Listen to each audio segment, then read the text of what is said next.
قطعاً کوئی ضرورت نہیں۔ دراصل وہ ہمارے ساتھ ہونے والے اس پچھلے واقعے کی وجہ سے بہت کانشیس ہو گیا ہے، بلکہ میں بھی یہی چاہتی ہوں کہ تمہیں اب احتیاط سے کام لینا چاہیے۔ اور جلیلیا گرینی نے آج اسپیگیٹی بنائی ہے۔ رائم نے جلدی سے بات بدلی کیونکہ وہ گرینی کو کچن سے نکلتا دیکھ چکی تھی۔ آہا، گرینی کی بنائی ہوئی اسپیگیٹی کہاں! ذائقہ ہر بار کچھ نیا منفرد سا لگتا ہے۔ رائم کی کوشش کامیاب ہوئی تھی۔ وہ اب گرینی سے گلے مل رہی تھی۔ جلیلیا، جانتی ہو اگر گرینی کو کوئی مکھن لگائے تو انہیں فوراً پتہ چل جاتا ہے۔ رائم نے اسے چھیڑا تھا، جبکہ وہ دونوں اب رائم کی اس نئے پروجیکٹ کے سلسلے میں اپنے خدشات اور تحفظات ڈسکس کر رہی تھیں۔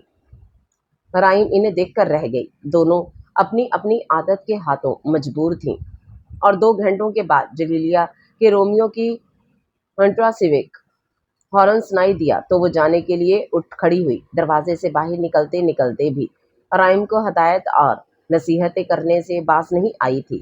بلا تکان بولنے کی وجہ سے سر ڈیوڈ سے کئی بار اچھا خاصا جھاڑ چکے تھے۔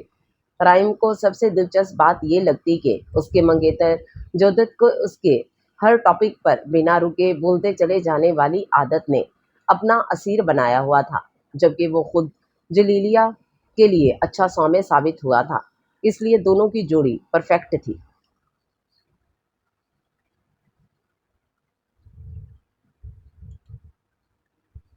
اس نے ایک بار پھر سامان کا تفصیلی جائزہ لیا۔ کیمرہ، مائکروسکوپ، ویڈیو ریکارڈر، گن، چاقو، لائٹر، ہینڈ فون، ٹارچ، نقشہ وغیرہ سب موجود تھا۔ وہ گزشتہ 5 سالوں سے امریکہ، برازیل اور افریقہ کے مختلف خطرناک جنگلوں میں دی وائلڈر کے توسط سے جنگی جانوروں کی ڈاکومنٹری کے سلسلے میں جا چکی تھی۔ انتہائی پرخطر حالات و واقعات سے نبرد آزما ہوتے ہوئے اس کا ہر ٹور پہلے سے کہیں زیادہ شاندار اور کامیاب رہا تھا۔ اس بار پریشانی کی بات یہ تھی کہ جلیلیا جونس اس کے ساتھ نہیں جا رہی تھی۔ سر ڈیوڈ نے ایک بار پھر اسے دی وائلڈر کے سٹاف میں سے کسی ایک کو اپنے ساتھ لے جانے کی آفر کی تھی، لیکن وہ جلیلیا کے علاوہ کسی دوسرے کے بجائے ہمیشہ اکیلے میں خود کو زیادہ کمفرٹیبل محسوس کرتی تھی۔ وہ باصلاحیت اور تجربہ کار تھی، اس لیے سر ڈیوڈ نے سارا معاملہ اس کی مرضی پر چھوڑ دیا تھا۔ ویسے بھی انہیں دلچسپی 120 قسم کے سانپوں پر مبنی ڈاکومنٹری میں تھی جو اس نے ڈریگن ایئر کے موقع پر اپنے چینل پر آن ایئر کرنی تھی۔ البتہ گرینی اس کے لیے اس بار ہمیشہ سے کہیں زیادہ فکر مند تھیں۔ رائم نے جانے سے پہلے اپنا سارا وقت ان کے ساتھ چھوٹی چھوٹی باتیں کرتے ہوئے بتایا تھا اور انہیں ذہنی طور پر ریلیکس کرتی رہی۔ اگر تمہیں کچھ ہو گیا تو میں دی وائلڈر کو کبھی معاف نہیں کروں گی۔ ہر بار کی طرح ان کی دھمکی سن کر رائم کو ہنسی آ گئی تھی۔ مجھے ہر لمحہ آپ کی دعاؤں کی ضرورت رہے گی۔ اس نے زور زور سے ہاتھ ہلاتے ہوئے جیپ سٹارٹ کر دی تھی۔ شہر کی حدود سے نکلنے سے پہلے اس نے جیپ ایک سپر سٹور کے سامنے روک دی۔ ضرورت کے مطابق خشک خوراک، منرل واٹر، جنک فوڈ اور اپنی ذاتی استعمال کی چیزیں خریدیں۔ بہرحال وہ اتنے دن اس جنگل میں کسی قسم پرسی کی حالت میں نہیں گزارنا چاہتی تھی، کیونکہ وہ ایسی جگہوں پر ان چیزوں کی اہمیت سے اچھی طرح واقف تھی۔ لہجہ بہ لہجہ دور ہوتی لائٹس اور ناہموار راستوں نے اسے بتا دیا تھا وہ میکسیکو جیسے ہنگامہ خیز اور پر رونق شہر کی حدود سے باہر نکل چکی ہے۔ اس نے ایک جھٹکے سے جیپ روک دی۔ اس کی پرسوچ نظریں نقشے پر دوڑ رہی تھیں۔ اس کے سامنے جنگل تک پہنچنے کے لیے 2 راستے موجود تھے، اور اسے نہایت سوچ سمجھ کر ان دونوں میں سے کسی ایک راستے کا انتخاب کرنا تھا، اور اس نے شارٹ کٹ کے بجائے قدرے طویل راستے کو ترجیح دی تھی، کیونکہ دوسرے مختصر راستے میں اسے ایک بڑے سمندری حصے سے واسطہ پڑ سکتا تھا، جو کہ اسے قطعی مناسب نہیں لگا۔ اسے اس وقت جلیلیا کی کمی بڑی شدت سے محسوس ہو رہی تھی۔ اس کی کلائی پر بندھی قیمتی رس واچ شام کے 5 بجا رہی تھی۔ اگرچہ دھرتی پر شام ابھی پوری طرح نہیں اتری تھی، لیکن اس گہرے جنگل میں اس وقت رات کے کسی پہر کا گماں ہو رہا تھا۔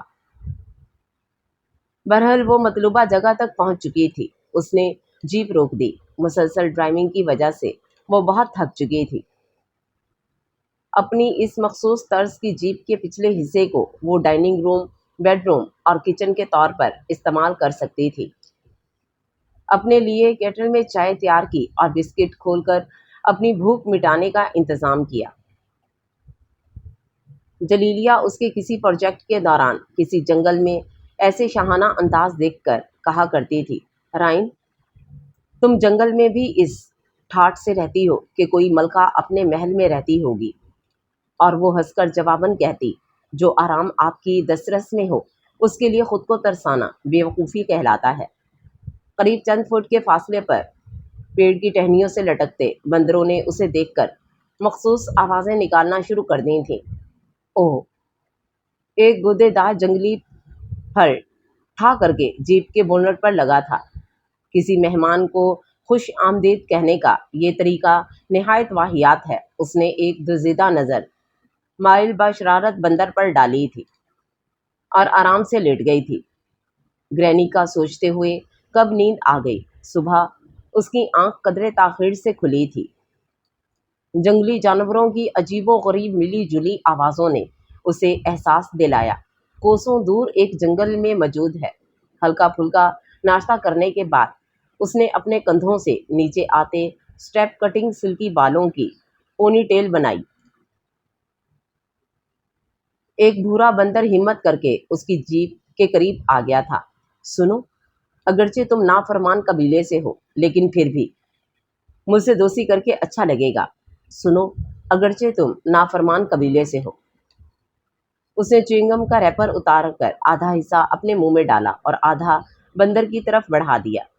یہ ایک دوستانہ پیشکش تھی۔ اس نے چوئنگم کا غبارہ بندر کے منہ کے قریب لا کر پھوڑ دیا۔ بندر کو شاید یہ مشغلہ اچھا لگا تھا، اس لیے وہ بھی غبارہ بنانے کی کوشش کرنے لگا۔ میری غیر موجودگی میں میری چیزوں کی حفاظت کرنا بھی میزبانی اور دوستی کے زمرے میں آتا ہے، ٹھیک ہے؟ وہ اس کے سر کو سہلاتی باہر نکل آئی۔ بلیک لیدر کا مخصوص بیگ اس کے کندھے پر جھول رہا تھا۔ رسی نما لچکیلی شاخوں کا ایک جال سا زمین پر پھیلا ہوا تھا جو کسی آکٹوپس کی طرح پیروں کو اپنے شکنجے میں جکڑنے کے در پہ لگ رہی تھیں۔ رائن بہت احتیاط سے قدم آگے بڑھا رہی تھی۔ وہ جانتی تھی کہ اس کی ذرا سی لاپرواہی اس کے لیے کسی بڑی پریشانی کا سبب بن سکتی ہے۔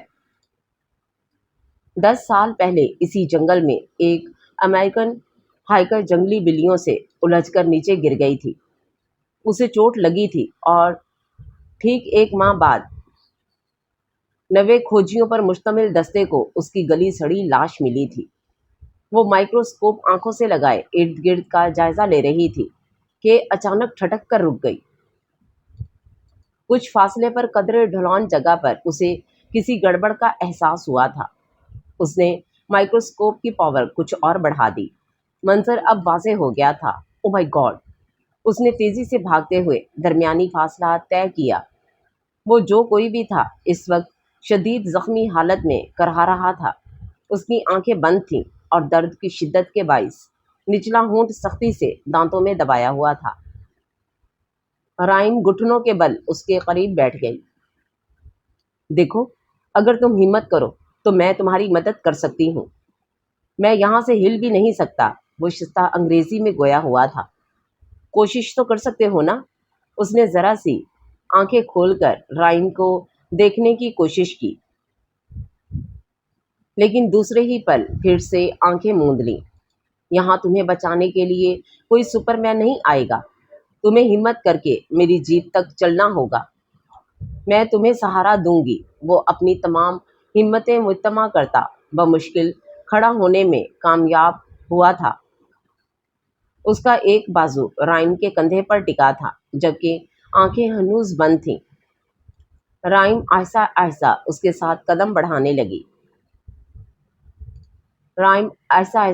کے ساتھ قدم بڑھانے لگی۔ حالانکہ وہ چلنے میں اپنی پوری کوشش اور طاقت صرف کر رہا تھا۔ پھر بھی رائم کو لگا جیسے سارا بوجھ اسی نے اٹھایا ہوا ہے۔ 15 منٹ کی مسافت نہایت تھکا دینے والی تھی۔ جیپ کے قریب پہنچ کر وہ پیڑ کے تنے سے ٹیک لگا کر بے دم سا بیٹھ گیا۔ رائم اس کے زخموں کا جائزہ لے رہی تھی۔ صرف ایک ٹانگ بری طرح زخمی تھی، باقی سارے جسم پر معمولی خراشیں آئی تھیں۔ وہ جیپ سے اپنا ایمرجنسی فرسٹ ایڈ باکس لے آئی۔ زخم صاف کر کے اس کی گہرائی کا اندازہ لگانے کے بعد ٹیوب لگائی اور کس کر پٹی باندھ دی۔ پانی، تمہارے پاس پانی ہوگا؟ وہ ہلکے سے رہا تھا۔ رائم نے پانی کی بوتل اس کے منہ سے لگا دی اور وہ صرف 2 سانسوں میں پوری بوتل خالی کر گیا۔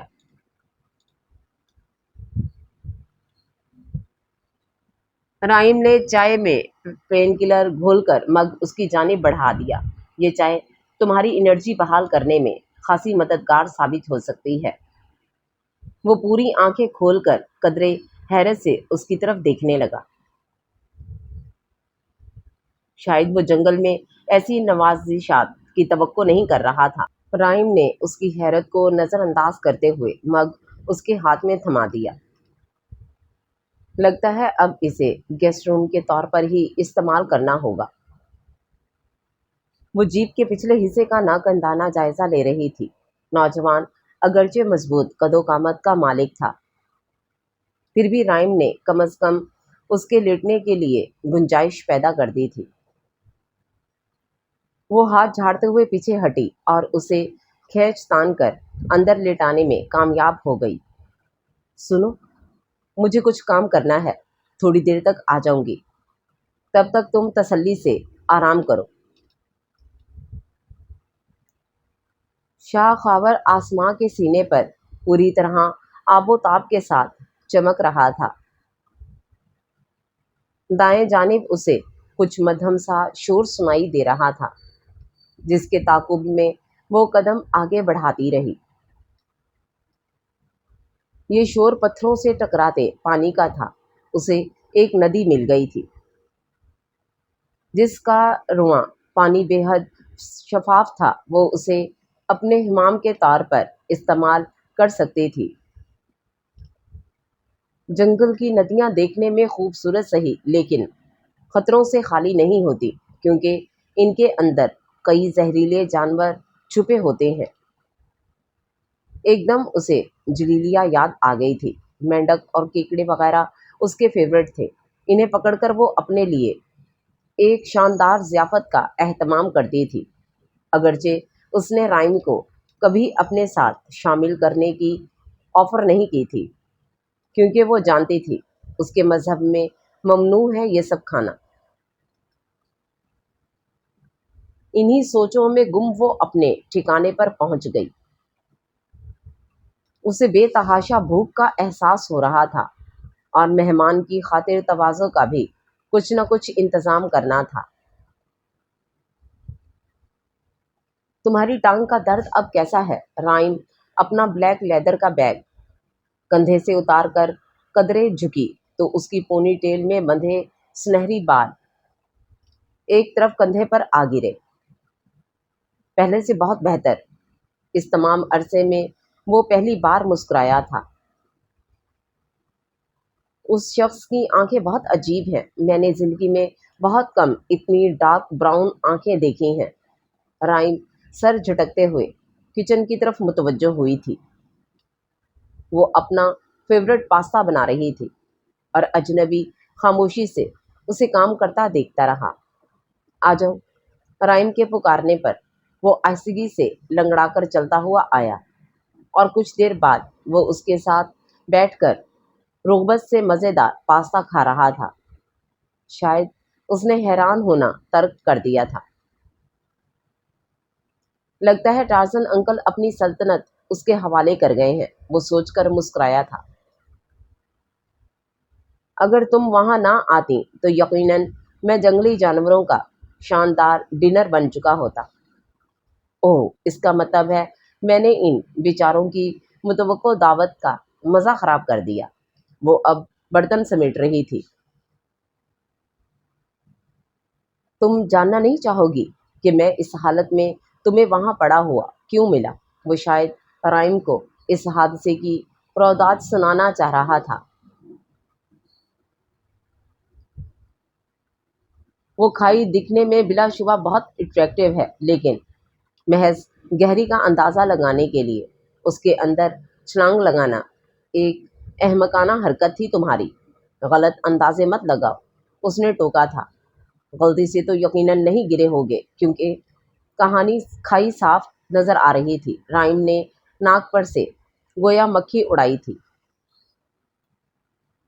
ہر ایک کو اپنی جان پیاری ہوتی ہے، اور کوئی جان بوجھ کر خود کو موت کے منہ میں دھکیلنا نہیں چاہے گا۔ عجیب لڑکی تھی، اس کی بات کو کوئی اہمیت ہی نہیں دے رہی تھی۔ کسی خطرناک جنگل میں پروٹیکشن سیلف کا خیال کیے بغیر مٹر گشت کرنا خود کو موت کے منہ میں دھکیلنے ہی کہتے ہیں۔ رائم کو نہ جانے کیوں اس اجنبی کو چھیڑنے میں مزہ آ رہا تھا۔ دیکھو، تمہیں اگر سچ نہیں سننا تو بے شک مت سنو، لیکن برائے مہربانی غلط اندازے لگانے کی زحمت بھی مت کرو۔ وہ ایک دم جیسے خفا ہو گیا تھا۔ میرے خیال سے اب جانا چاہیے۔ رائم فرنٹ سیٹ پر جیسے تیسے کر کے لیٹ گئی تھی، جبکہ پچھلی سیٹ پر وہ آنکھوں پر رکھے ہاتھ سونے کی کوشش کر رہا تھا۔ اف، یہ مچھر، وہ بری طرح بڑبڑایا تھا۔ ہاں، تم اردو بول سکتے ہو، رائم خوشگوار حیرت میں گھر کر کہتی جھٹکے سے اٹھ بیٹھی۔ نہ صرف بول سکتا ہوں بلکہ اچھی خاصی سمجھ بھی لیتا ہوں۔ ارے واہ، پورے دن میں پہلی بار تم نے کوئی پتے کی بات کی ہے، رائم خوش ہو کر بولی، جبکہ وہ لب بھینچے سونے کی کوشش کر رہا تھا۔ پچھلی رات کے مقابلے میں رائم کو اس رات بہت ٹوٹ کر نیند آئی تھی۔ وہ اپنا بلیک لیدر کا بیگ سنبھالتی باہر نکل آئی۔ آہا، اتنی بے وقوف تو میں ہرگز نہیں ہوں۔ پیڑ سے لٹکتے گہرے سبز رنگ کے سانپ کو وہ سمجھ کر پکڑنے ہی والی تھی کہ بدک کر پیچھے ہٹ گئی۔ ہاؤ، وہ اچانک پیچھے سے آ کر بہت زور سے بولا تھا۔ رائم مارے خوف کے اچھل ہی پڑی تھی۔ تم اتنی بہادر ہو نہیں جتنا میں تمہیں سمجھ رہا تھا۔ سارے امپریشن کی واٹ لگا دی۔ میں اتنی بزدل نہیں ہوں جتنا تم سمجھ رہے ہو۔ ویسے بھی مجھے جانوروں سے نہیں بلکہ انسانوں سے ڈر لگتا ہے، رائم نے سکون سے کہا۔ وہ رائم کی بات سنتا اب رنگ بدلتے گرگٹ کی طرف متوجہ ہو چکا تھا۔ ڈیئر، تمہیں تو شاید معلوم بھی نہیں کہ دنیا میں کتنی مثالیں تمہارے نام سے دی جاتی ہیں۔ رائم اسے نظر انداز کرتی آگے بڑھ گئی تھی۔ ہاتھیوں کے چہرے کے ایکسپریشن نہ جانے اتنے اداس سے کیوں ہوتے ہیں، ان کی ویران آنکھوں میں کوئی دکھ سا ہلکورے لیتا محسوس ہوتا ہے۔ رائم ندی کی اور بڑھتے ہاتھیوں کے جھنڈ کو دیکھ کر بولی، اچھا فلسفہ ہے، لیکن یہ بھی تو ہو سکتا ہے کہ ان صاحب کی بیگم بہت جھگڑالو واقع ہوئی ہو۔ یہ بھی ہو سکتا ہے کہ ان کے بچے ایک دم نالائق ہوں اور والدین کی توقعات پر پورا نہ اترے ہوں۔ یہ بھی ہو سکتا ہے غم روزگار نے ان کے چہرے کی ساری رونق چھین کر آنکھوں میں اداسی بھر دی ہو۔ رائم اس کے تبصرے پر بے ساختہ ہنس پڑی۔ کاش میں یہ خوبصورت منظر ہمیشہ کے لیے اپنے کیمرے میں محفوظ کر سکتا۔ وہ بہت کم کسی بات پر اس طرح بے ساختہ ہنسی تھی، اس لیے اپنی جھیپ مٹانے کے لیے جلدی سے بولی، تم فوٹوگرافر ہو؟ تم فوٹوگرافر ہو؟ جناب، میں پروفیشنل فوٹوگرافر ہوں اور 12 سال کی عمر سے اس پیشے سے وابستہ ہوں۔ دل موہ لینے والی خوبصورتی، قدرتی مناظر کو قریب سے دیکھنے اور انہیں کیمرے کی آنکھ میں قید کرنے کے لیے سینکڑوں وادیاں، مرغزاروں، جنگلوں، پہاڑوں، ندی نالوں وغیرہ میں جا چکا ہوں، لیکن اس بار کچھ نیا، کچھ انوکھا ہو رہا ہے میرے ساتھ۔ اسے تو موقع مل گیا تھا اپنے بارے میں کچھ بولنے کا۔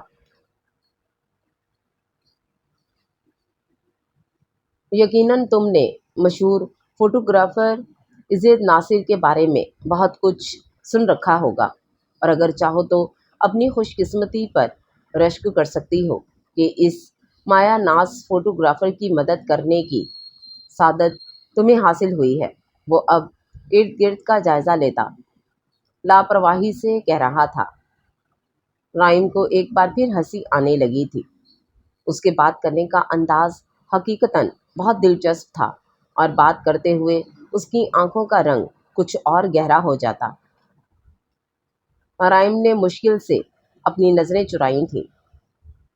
اپنے بائیں جانب زمین پر گرے بے شمار زرد سوکھے پتوں کے ڈھیر میں سرسراہٹ محسوس ہوئی تھی۔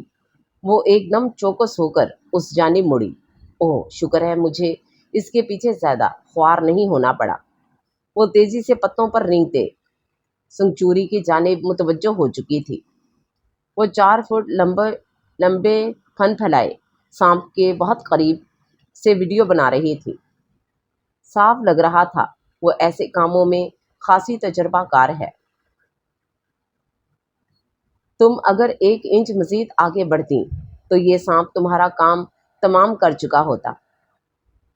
نہیں، یہ اچھی طرح جانتا تھا کہ میں اسے نقصان نہیں پہنچانے والی، بس یوں ہی مجھے ڈرانے کی کوشش کر رہا تھا۔ رائم نے کیمرہ آف کر دیا۔ تم مزید کتنے دن مجھے اس جنگل میں اپنے ساتھ خوار کرنے کا ارادہ رکھتی ہو؟ ایکسکیوز می، یہ تمہاری اپنی چوائس ہے۔ ویسے بھی جب تک میرا کام مکمل نہیں ہو جاتا تب تک میں سوچ بھی نہیں سکتی، چاہے اس کے لیے تمہیں پورا مہینہ کیوں نہ لگ جائے۔ نہیں، خیر اتنا زیادہ عرصہ تو نہیں لگے گا۔ تم یہاں اپنی جان مشکل میں ڈال کر یہ پروجیکٹ مکمل کر رہی ہو، اور وہ دی وائٹر کا ہوسٹ ایم ڈی جان ڈیوڈ محض چند $100 تمہاری ہتھیلی پر رکھ کر اپنے چینل کو مزید کیش کروائے گا۔ ایک نمبر کا خود غرض آدمی ہے وہ۔ رائم کو حیرت نہیں ہوئی۔ یقیناً اس نے جیپ میں پڑے پیپرز اور کارڈ وغیرہ دیکھ لیے تھے۔ یہ میرا شوق ہے، اور اپنے شوق کی تکمیل کرتے وقت انسان عموماً اپنے نفع نقصان کی پرواہ نہیں کرتا، اور وہ ویسے بھی مایا ناز فوٹوگرافر کو میری فکر میں مبتلا ہونے کی ضرورت نہیں۔ عزت اسے دیکھ کر رہ گیا۔ وہ اپنے ٹھکانے پر پہنچ چکے تھے۔ رات کا نہ جانے کون سا پہر تھا۔ کچھ عجیب سا احساس کے تحت عزت کی آنکھ کھل گئی تھی۔ وہ چند لمحوں کے لیے اندھیرے میں غیر معمولی پن کھوجتا رہا۔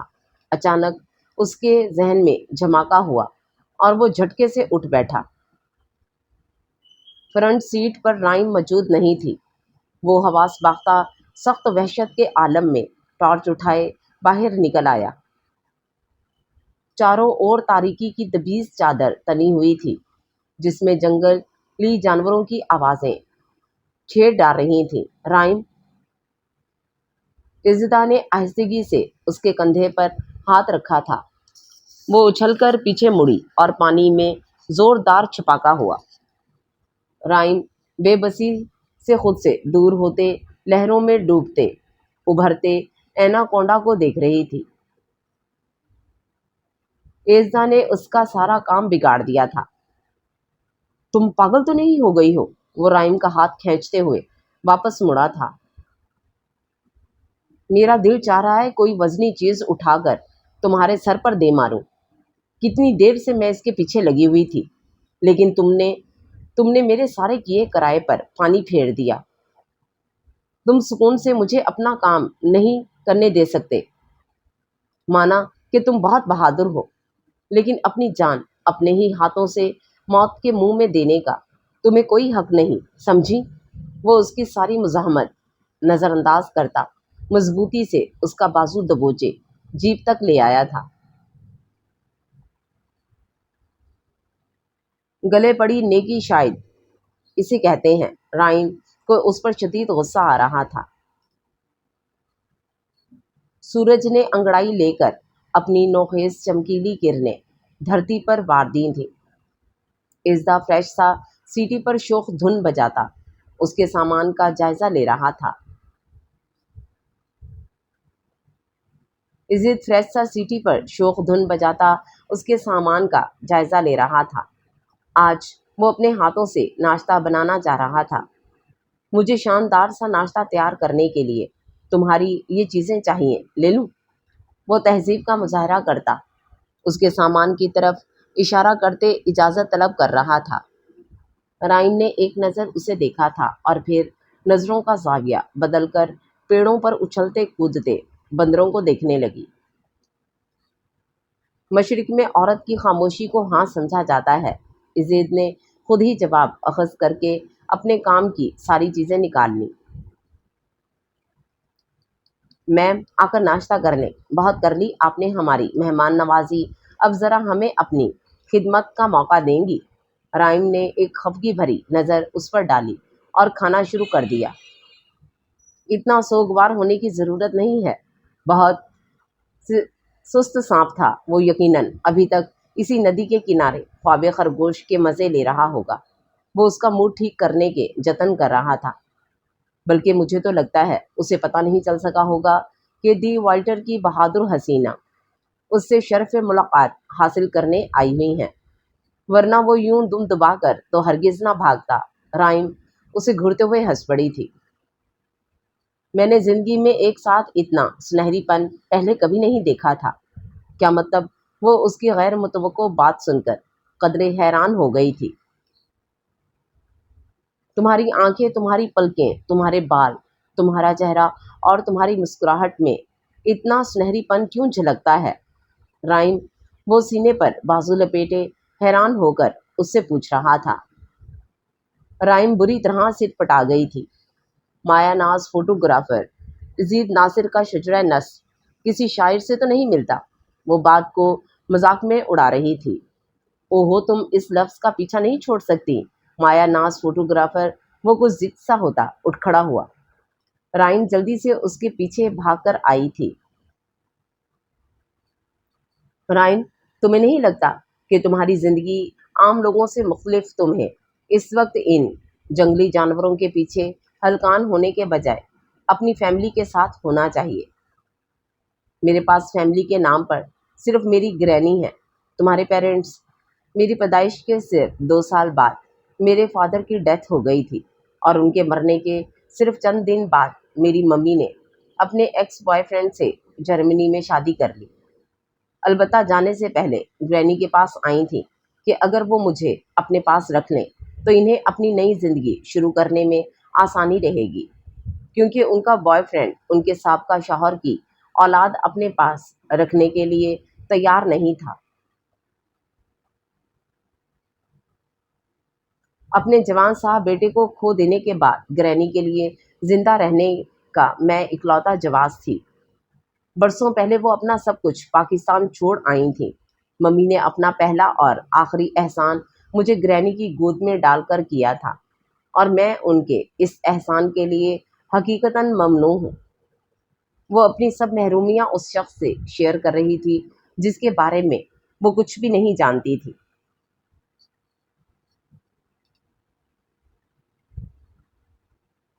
رائم کو آج ہر حالت میں کوبرا تلاش کرنا تھا۔ وہ مکمل تیاری کے ساتھ اس کی کھوج میں نکل کھڑی ہوئی۔ واپسی پر تمہیں شاندار سا ڈنر تیار ملے گا، عزیز نے کہا تو وہ مسکرا کر ہاتھ ہلاتی آگے بڑھ گئی۔ کوبرا پھن پھلائے بیٹھا تھا۔ شاید اسے اپنے علاقے میں رائم کی آمد اچھی نہیں لگی تھی۔ وہ آہستہ آہستہ رائم کی جانب بڑھ رہا تھا۔ رائم بے اختیار چند قدم پیچھے ہٹی تھی، کیمرہ آن کیا اور ویڈیو بنانے لگی تھی۔ اپنا کام کر کے اس نے واپسی کی راہ لی۔ عزیز اپنے مخصوص انداز میں پیڑ کے تنے سے ٹیک لگائے اس کا انتظار کر رہا تھا۔ رائم کو اس کی آنکھوں میں ہلکا سا دکھ ہلکورے لیتا محسوس ہوا۔ وہ ایک دم سے بے چین ہو گئی تھی۔ عزیز، آج میری ممی پاپا کی 31ویں ویڈنگ اینیورسری ہے، اور زندگی میں پہلی بار ہوا ہے کہ میں اس اہم موقع پر ان کے ساتھ نہیں ہوں۔ ممی پاپا نے کیک کاٹتے ہوئے اور مصعب نے اینیورسری ڈارلنگ گنگناتے ہوئے مجھے کتنا مس کیا ہوگا۔ بہت محبت کرتے ہو تم اپنی فیملی سے۔ محبت تو سبھی کرتے ہیں، لیکن مجھے عشق اپنی ممی پاپا اور 12 سالہ گول مٹول بھائی سے۔ ممی پاپا سے ہمیشہ یہی شکایت رہتی ہے کہ وہ میرے مقابلے میں اسے کم اہمیت دیتے ہیں، حالانکہ ایسا بالکل بھی نہیں ہے، اور وہ چپکے چپکے میری کاپی کرنے کی کوشش کرتا ہے کہ میں کس طرح بیٹھتا ہوں، کھڑا ہوتا ہوں، وغیرہ وغیرہ۔ رائم کو پہلی بار احساس ہو رہا تھا کہ یہ شخص رشتوں کے محبتوں کے معاملے میں کتنا امیر ہے۔ اس رات وہ دیر تک رائم کو اپنے بچپن، اپنے اسکول فرینڈز اور فوٹوگرافی کے قصے سناتا رہا۔ مزید اس کے منہ سے گھٹی گھٹی سی چیخ نکلی تھی۔ دو انسانی ہیولے جیپ پر جھکے شیشہ بجا رہے تھے۔ مزید اس کے منہ سے گھٹی گھٹی سی چیخ نکلی۔ مزید اب کی بات وہ زور سے چلائی تھی۔ عزت ہڑبڑا کر اٹھ بیٹھا، ایک نظر رائم کے فک چہرے پر ڈالی اور دوسری اوہ۔ عزت گہری سانس کھینچتا جیپ کا دروازہ کھول کر باہر نکل آیا، اور اس کے پیچھے رائم بھی۔ اس نے عقب سے عزت کا بازو مضبوطی سے پکڑا ہوا تھا، اور خوف کے مارے اس کا چہرہ خطرناک حد تک سفید پڑ چکا تھا۔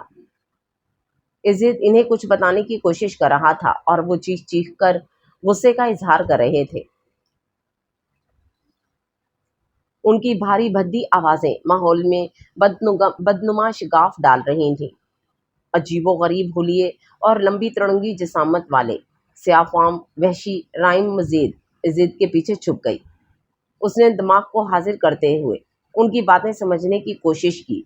عزت اس کو اپنی بیوی بتا رہا تھا۔ مزید یقین دلانے کے لیے اس نے بازو سے پکڑ کر رائم کو اپنے ساتھ لگا لیا۔ بیوی؟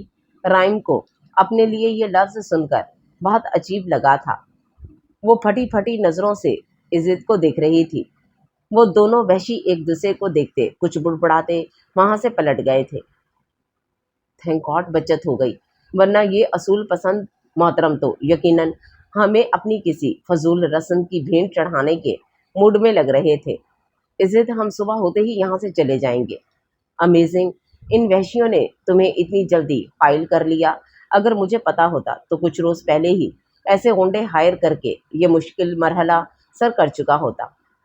ویسے میں تو سمجھ رہا تھا محترمہ خاصی بہادر واقعہ ہوئی ہیں۔ وہ اب اسے چڑھا رہا تھا۔ یاد رہے میں نے پہلے بھی بتایا تھا کہ مجھے جانوروں سے نہیں انسانوں سے ڈر لگتا ہے۔ کیا مجھ سے بھی ڈر لگتا ہے تمہیں؟ وہ اپنی طرف انگلی سے اشارہ کر کے پوچھ رہا تھا۔ نہیں، صرف انسانوں سے۔ رائم ہنسی تھی۔ عزت سونا مت پلیز، مجھے ڈر لگ رہا ہے۔ اور عزت ساری رات نہیں سویا تھا۔ رائم نے اسے سونے سے منع کیا تھا، وہ کیسے اس کی بات ٹال دیتا۔ صبح وہ رائم کے بیدار ہونے سے پہلے ہلکا پھلکا ناشتہ بھی تیار کر چکا تھا۔ 7 بج چکے تھے، لیکن کالی گھنگھور گھٹاؤں نے سارے آسماں کو اپنی لپیٹ میں لے رکھا تھا۔ موسم نے بندروں کا موڈ بھی خوشگوار کر دیا تھا، اور اب گودے دار پھل ایک بار پھر ایک تواتر سے ان کی جانب اچھالے جا رہے تھے۔ تمہارے ہمسایوں کا مہمان کو رخصت کرنے کا انداز خاصا غیر شریفانہ اور کچھ دل دکھانے والا ہے۔ عزت نے پھرتی سے ایک پھل کیچ کرتے ہوئے رائم سے شکایتاً کہا تو وہ ہنسنے لگی تھی۔ ویسے مجھے موسم کے تیور ٹھیک نہیں لگ رہے، ہمارا یہاں مزید رکنا مناسب نہیں، اس لیے بوریا بستر سمیٹ کر روانہ ہونا چاہیے اب۔ کاش میں یہ پل، یہ لمحے اپنی مٹھی میں قید کر سکتی۔ وہ اپنی بہت ساری یادیں یہاں چھوڑ کر جا رہے تھے، اور اس سے کہیں زیادہ اپنے ساتھ لے کے جا رہے تھے۔ نیا ایک رشتہ پیدا کیوں کریں ہم؟ بچھڑنا ہے تو جھگڑا کیوں کریں ہم؟ یہ کافی ہے کہ ہم دشمن نہیں ہیں۔ وفاداری کا دعویٰ کیوں کریں ہم؟ رائم نے کسی قیمتی متاع کی طرح عزت کا دیا کارڈ اپنے ہاتھ میں دبوچا ہوا تھا۔ وہ پتھرائی آنکھوں سے خود سے دور جاتے اس شخص کو دیکھ رہی تھی، جس کی سنگت نے اسے احساس دلایا تھا کہ زندگی اس سے کہیں زیادہ خوبصورت ہے جتنی کہ نظر آتی ہے۔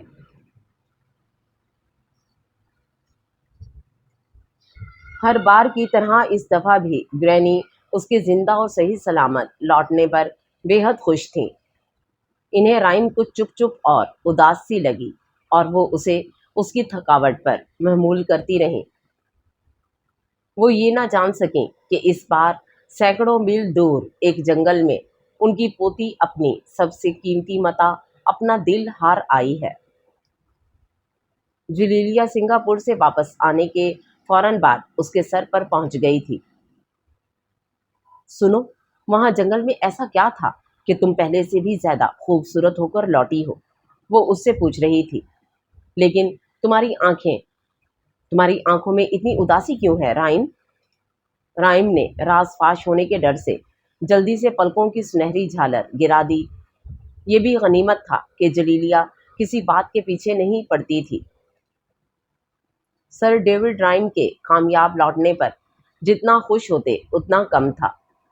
وہ رائم کو دی وائلٹر کی بیک بون کہا کرتے تھے اور اب اس ڈاکومنٹری کی پریزنٹیشن کی زور و شور سے تیاریاں چل رہی تھیں۔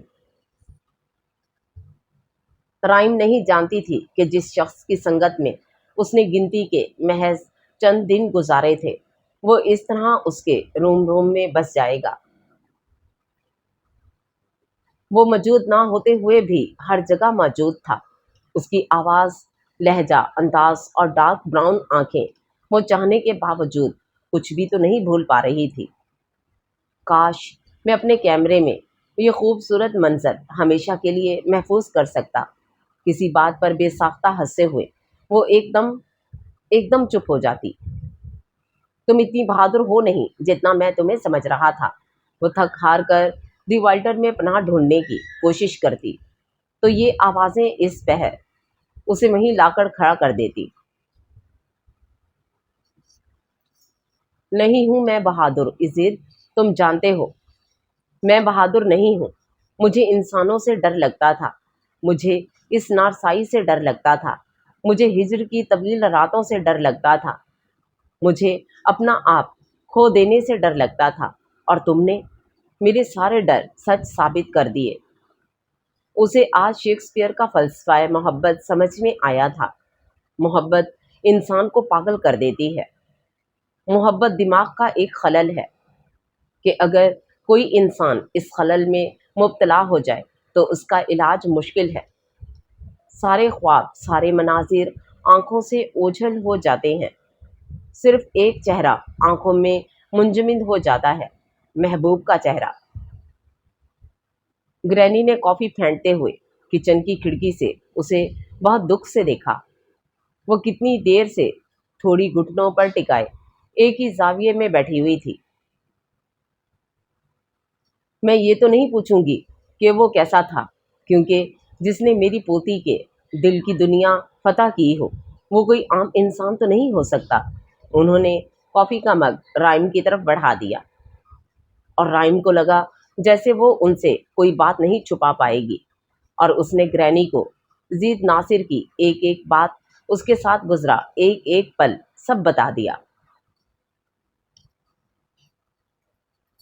گرینی کی پرسوچ نظریں اس قوس قزح کے بکھرتے چہرے سے الجھ رہی تھیں۔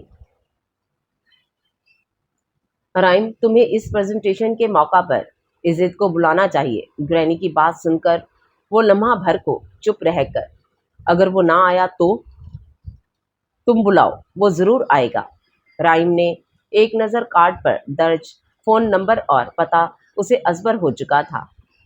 وہ پہلی بار عزت کے گھر جا رہی تھی اور اپنی تیاری سے حد درجہ غیر مطمئن تھی۔ میں پہلی بار کنفیوز ہو رہی ہوں گرینی۔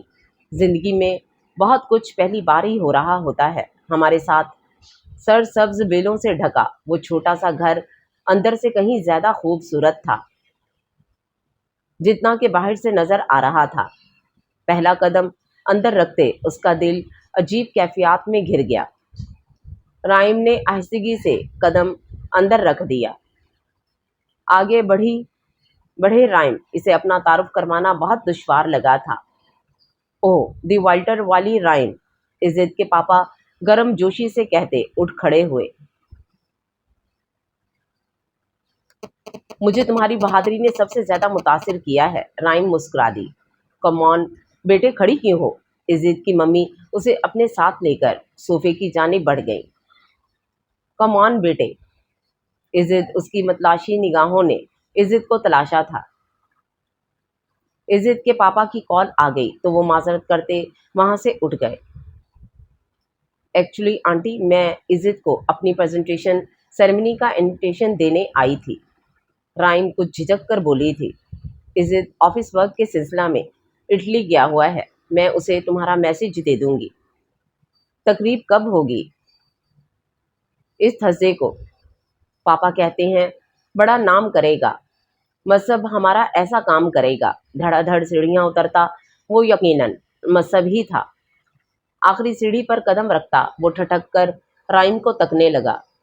رائم آپی، وہ اسے پہچاننے کی صحیح کر رہا تھا اور رائم اس کے تخاطب پر ہی گمسم ہو گئی تھی۔ رائم آپی، اس نے زیر لب دہرایا تھا اور لگا منہ میں مٹھاس سی گھل گئی ہے۔ آپ دی وائلٹر والی ہے نا، جو جنگل میں بھائیان؟ رائم نے مسکراتے ہوئے اسبات میں سر ہلایا تھا۔ اوہ گریٹ، نہ جانے اسے زیادہ خوشی کس بات پر ہوئی تھی، رائم کو اپنے گھر دیکھ کر یا اپنے اندازے کی درستگی پر۔ بہرحال رائم کو یہ سب بہت اچھا لگ رہا تھا۔ ان کے ساتھ گپ شپ کرنے میں کافی وقت بیت گیا تو رائم جانے کے لیے اٹھ کھڑی ہوئی۔ مصعب اسے دروازے تک چھوڑنے آیا تھا۔ رائم آپی، ایک بات پوچھوں؟ رائم رک کر اسے سوالیہ نظروں سے دیکھنے لگی۔ بھائیان کی جب دائیں ٹانگ زخمی تھی تو وہ لنگڑا کر کس طرح چل رہے تھے، اس طرح یا اس طرح؟ رائم پہلے تو منہ پھاڑے ناسمجھی سے اسے لنگڑا کر چلنے کی ایکٹنگ کرتا دیکھتی رہی، مگر جب اصل بات سمجھ میں آئی تو کھلکھلا کر ہنس پڑی۔ اسے عزت کی بات یاد آ گئی تھی۔ ارے آپ ہنس کیوں رہی ہیں؟ میں تو یوں ہی پوچھ رہا تھا، کہیں بھائیان نے آپ کو او نو ہنسی روکنے کی کوشش میں۔ رائم کی آنکھوں میں آنسو آ گئے تھے، جبکہ وہ چور کی داڑھی میں تنکے کے مصداق منہ پھلائے کھڑا تھا۔ مصعب ڈارلنگ، میں ابھی تھوڑی دیر پہلے حیران ہو رہی تھی کہ کسی کی باڈی لینگویج اپنے بھائی سے اتنی بھی مل سکتی ہے۔ بھلا تمہارے ٹانگ پر ٹانگ چڑھا کر بیٹھنے کا انداز، یوں دو انگلیوں میں سٹائل سے کپ کو پکڑنا، یہاں تک کہ چلنے کا انداز بھی سیم ٹو سیم عزت جیسا ہے۔ مجھے تو شک ہو رہا ہے کہیں تمہارے بھائیان چوری چپکے تمہارے سٹائل کاپی تو نہیں کرتے۔ وہ مسکرا کر ہونٹ دبائے ہوئے خاصی سنجیدگی سے کہہ رہی تھی۔ ہائے سچ؟ مصعب ساری خفگی بھلائے خوشی سے اچھل پڑا۔ 120% سچ۔ رائم اس کے سلکی بال بکھیرتی ہوئی باہر نکل آئی۔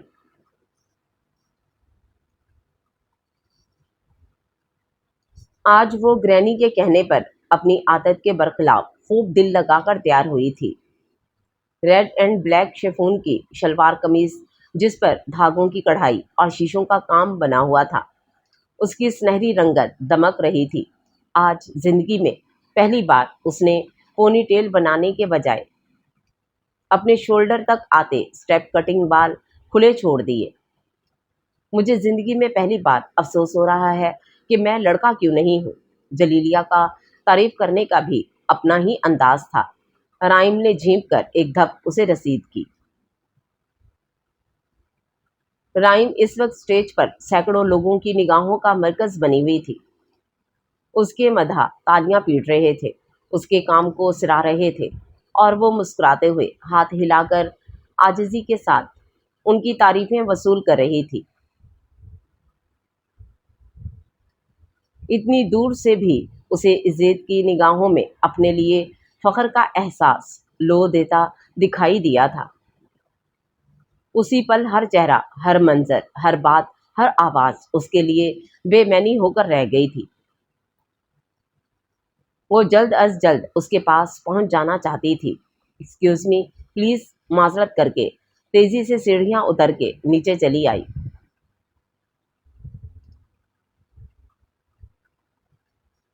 مبارک ہو، عزت نے گرم جوشی سے اس کے ساتھ ہاتھ ملایا تھا، جسے وہ اپنے جوش میں کئی ثانیے تک پکڑے کھڑی رہی۔ یہاں بہت کراؤڈ ہے، کہیں باہر چلے؟ وہ اس سے اجازت لے رہا تھا۔ شیور۔ رائم انتہائی غیر ذمہ داری کا ثبوت دیتی کسی کو بتائے بغیر اس کے ساتھ باہر آ گئی۔ مجھے نہیں لگتا تھا کہ مایا ناز فوٹوگرافر میرے ایک بار بلانے پر چلا آئے گا۔ خوشی اس کے انگ انگ سے پھوٹ رہی تھی۔ مجھے بھی نہیں لگتا تھا کہ بہادر حسینہ مجھے انوائٹ کرنے اسپیشلی میرے گھر آئے گی۔ وہ ہنسا۔ وہ ایک پارک میں آ گئے تھے۔ رائم، میں اگلے ہفتے پاکستان جا رہا ہوں۔ عزت نے اپنی نظریں پارک میں ادھر ادھر دوڑتے بھاگتے بچوں پر ٹکا دی تھیں۔ پاکستان؟ کیوں؟ وہ قدرے حیرت سے بولی تھی۔ میرے پیرنٹس نے وہاں میری کزن کے ساتھ میری شادی طے کر دی ہے۔ اگلے جمعہ کو نکاح ہے۔ رائم اپنی جگہ پر فریز سی ہو گئی۔ وہ ساکت نظروں سے اسے دیکھنے لگی۔ وہ عزت کی بات سمجھنے کی کوشش کر رہی تھی۔ عزت کی شادی؟ عزت اس کی طرف دیکھ کیوں نہیں رہا؟ رائم، وہ ان آنکھوں کا سنہری پن پھیکا پڑتا نہیں دیکھ سکتا تھا۔ رائم بنا ایک لفظ کہے اس کے ہاتھوں سے اپنا ہاتھ چھڑوا کر وحشت زدہ سی اٹھ کھڑی ہوئی۔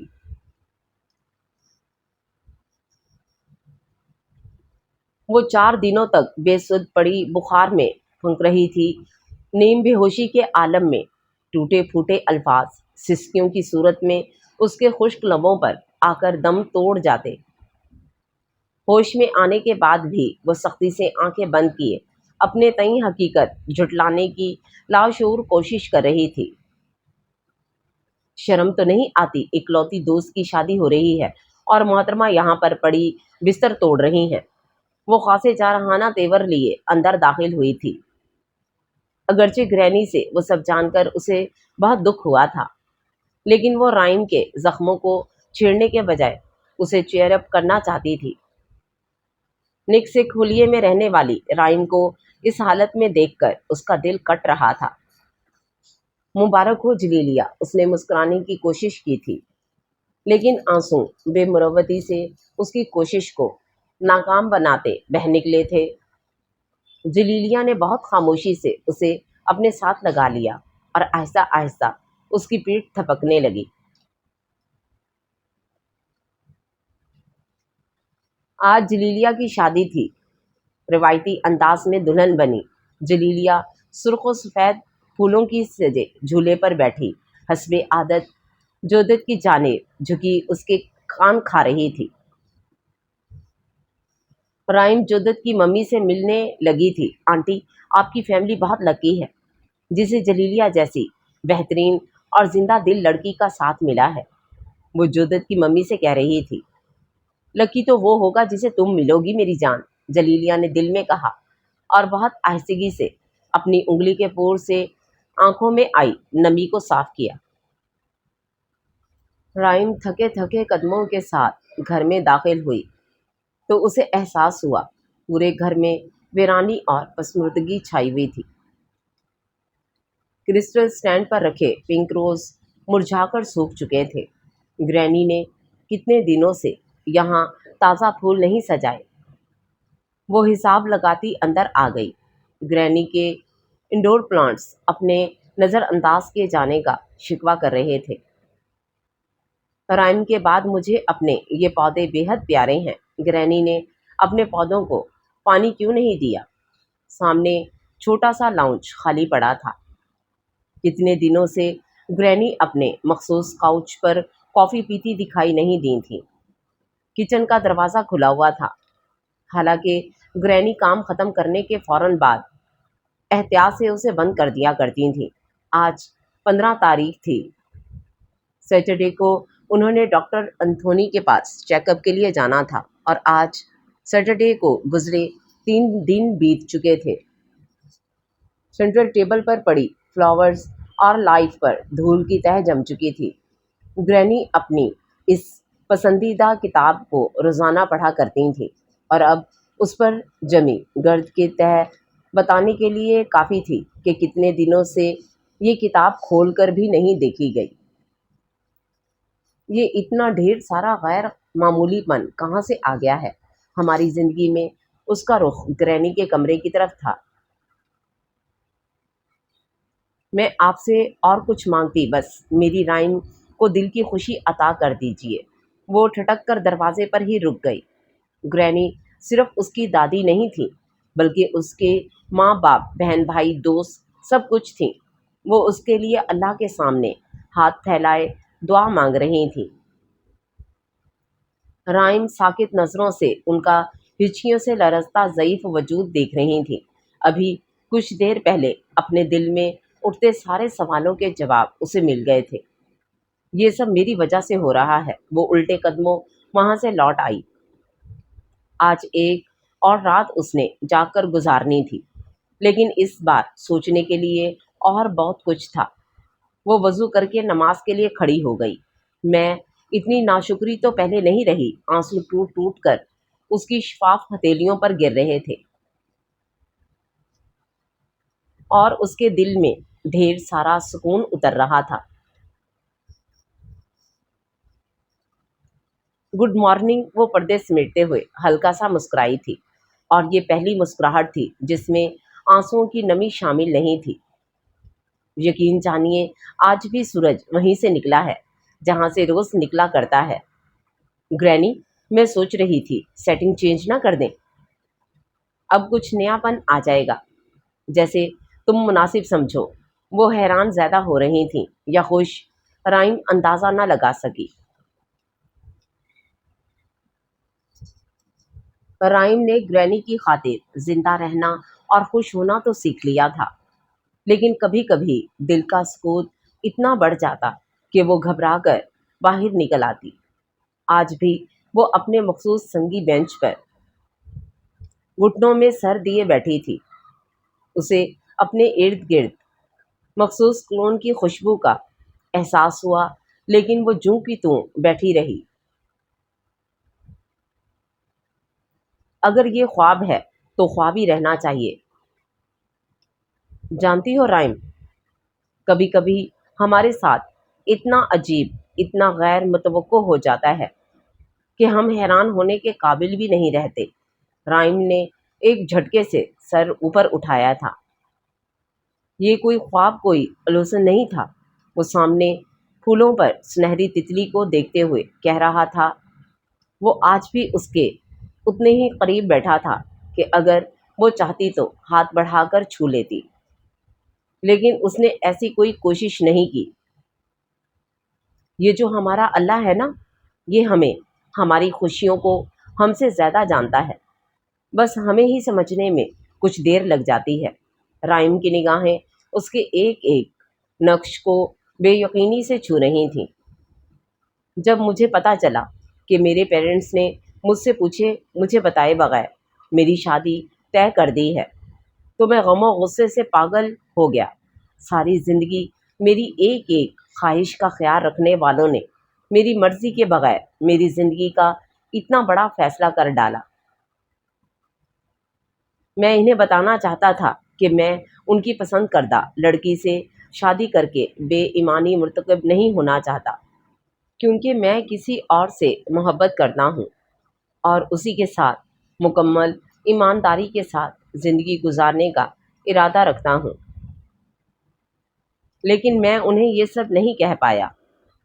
اس وقت میرے ذہن میں یہ سوچ آئی کہ میرے بے مثال والدین نے کس بلبوتے پر اتنا بڑا فیصلہ اکیلے اکیلے کر لیا۔ انہیں مجھ پر بھروسہ تھا، اعتماد تھا، مان تھا، اور میں ان کا مان توڑ نہیں پایا۔ ساری زندگی میری چھوٹی بڑی ہر خواہش کا احترام کرنے والوں نے پہلی بار اپنا حق استعمال کیا تھا۔ میں کیسے ان سے یہ حق چھین کر ان کی پہلی خواہش رد کر کے اپنے خوابوں کا محل تعمیر کر لیتا؟ میری ساری مزاحمت کہیں اندر ہی دم توڑ گئی تھی۔ بنا ایک لفظ کہے میں نے ان کے حکم پر سر جھکا دیا۔ میں اپنے اجڑے دل کو نظر انداز کر کے اپنے والدین کے ارمانوں کا گلستان مہکانے ان کے ساتھ پاکستان چلا گیا۔ شادی کے ہنگامے عروج پر تھے کہ وہ سب ہو گیا جس کا میں نے سوچا بھی نہیں تھا۔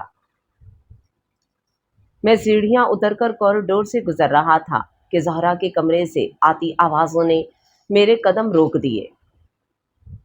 میری چچا زاد زہرا، جس کے ساتھ ٹھیک ایک دن بعد میری شادی ہونے والی تھی، ہمارے تایا زاد عامر سے محبت کرتی تھی، اور اب وہ دونوں اپنی محبت پر کب افسوس مر رہے تھے۔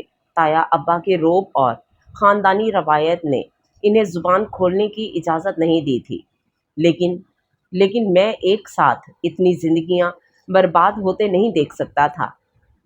میں نے ممی کو اعتماد میں لے کر ساری بات بتا دی، اور ممی نے اتنی سمجھداری سے سارا معاملہ ہینڈل کیا کہ میں خود بھی حیران رہ گیا۔ پاپا اور چچا زہرا کے والد کو کے سمجھانے پر تایا ابا نے عامر اور زہرا کی شادی کر دی۔ رائم کی آنکھ سے آنسو ٹوٹ کر گرا تھا۔ واپسی کا سفر ہمیشہ تھکا دینے والا ہوتا ہے۔ میرے پاؤں مزمل تھے کیونکہ میں نہیں جانتا تھا کہ جن سنہری آنکھوں میں میں بے یقینی کا ایک عالم چھوڑ آیا ہوں، وہاں میرے لیے اب کچھ بچا بھی ہوگا یا نہیں۔ رائم نے اس پل اپنی بھیگی پلکیں اٹھا کر اس کی سمت دیکھا تھا۔ اس نے رائم کو کندھوں سے پکڑ کر اپنی جانب موڑا تھا۔ اس کی مضطرب نگاہوں میں واضح سوال موجود تھا۔ تمہیں کیا لگتا ہے عزت؟ جب وہ بولی تو اس کے لہجے میں بلا کا ٹھہراؤ تھا۔ محبت مرد کی زندگی کا ایک حصہ ہوتی ہے، اور عورت کی پوری زندگی۔ تم نے اس وقت جو فیصلہ کیا وہ بہترین تھا، لیکن جس دن مجھے لگا تم میری زندگی میں نہیں رہے تو میں نے اپنی محبت کا چیپٹر ہمیشہ کے لیے بند کر دیا۔ اسے اب کبھی نہیں کھلنا تھا، کیونکہ میں نے اپنے دل کی جس اونچی مسند پر تمہیں بٹھایا تھا، وہاں پر میں تمہارے علاوہ کسی اور کا سایہ تک برداشت نہیں کر سکتی تھی۔ عزت کے چہرے پر ڈھیروں سکون پھیلا تھا۔ تو دی والٹر کی بہادر حسینہ نے اپنے دل کی سلطنت پہلے ہی میرے نام کر دی ہے، اور میں بیچارہ خواہ خواہ اتنا پریشان ہو رہا تھا۔ میں نے سوچا مایا ناز فوٹوگرافر نے مجھے اپنی مدد کرنے کی جو سعادت بخشی تھی، اس کا کچھ صلہ اسے ملنا چاہیے، ہے نا رائم؟ شرارت سے کہتی اس کا ہاتھ کھینچ کر اٹھ کھڑی ہوئی۔ رائم گرینی کے ساتھ رہتے ہیں، تمہیں پھولوں کی زبان تو سمجھ آ گئی ہوگی، ذرا مجھے بتاتی چلنا کہ یہ پھول کس کس مقصد کے لیے ہوتے ہیں۔ روش کے دائیں اور بائیں جانب مختلف قسم اور رنگ کے خوشنما پھول کھل رہے تھے۔ عزت ایک ایک پھول توڑتا جا رہا تھا اور رائم اسے بتاتی جا رہی تھی۔ یہ محبت کے لیے، یہ انتظار کے لیے، اعتماد کے لیے، دوستی کے لیے، یہ والا شکریہ کہنے کے لیے، وفا کے لیے، معذرت کے لیے، اور یہ پورا گلدستہ۔ عزت نے رک کر سارے پھولوں کی ٹہنیاں ملا کر خوبصورت گلدستے کی صورت میں رائم کی جانب بڑھایا۔ زندگی بھر کے ساتھ کے لیے۔ رائم نے عزت کے ہاتھ سے گلدستہ لے کر سارے پھول عزت کے اوپر ہوا میں اچھال دیے۔